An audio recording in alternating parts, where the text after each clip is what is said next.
আসসালামু আলাইকুম রহমতুল্লাহ বারাকাতু।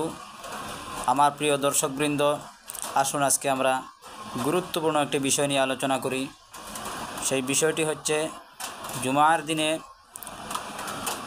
দুইটি আজান দেওয়া হয়। একটি হয় মাইকে আর আরেকটি হয় ইমাম সাহেবের সামনে। ইমাম সাহেব যখন খুতবা দিবেন আগ মুহূর্তে সেই আজানটি দেওয়া হয়।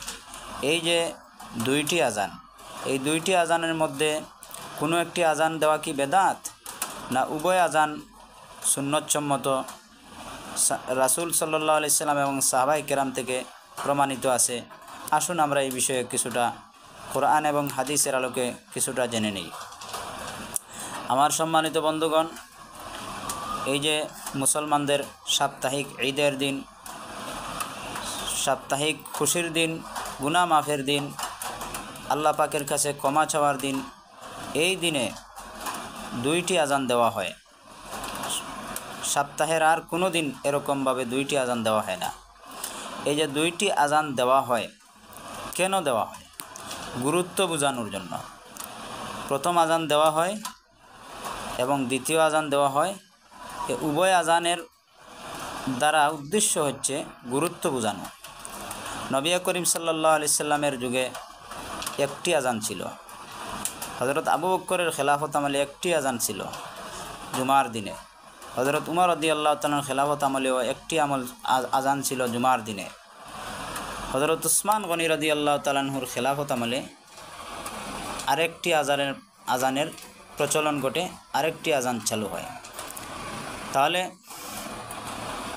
হযরত রাসূল করিম সাল্লাল্লাহু আলাইহি সাল্লামের যুগে শুধু একটি আজান কেন ছিল?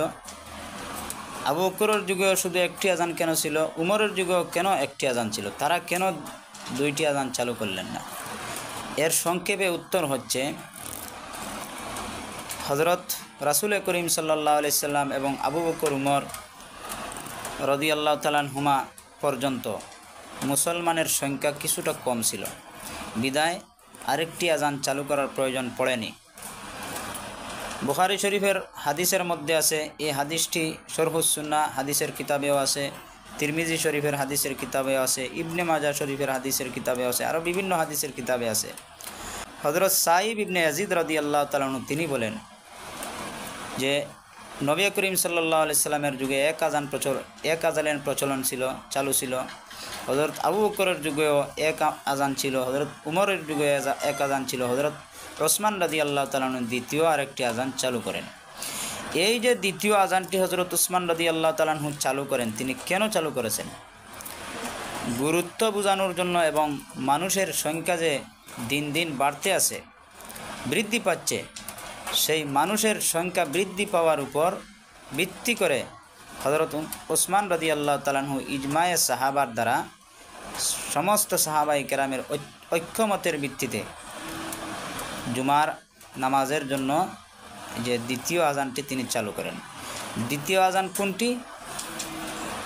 আমাদের মসজিদে যে মাইকে যে প্রথম আজানটি দেওয়া হয়, এইটি হযরত উসমান রাদিয়াল্লাহু তাআলা আনহু তিনি চালু করেছিলেন।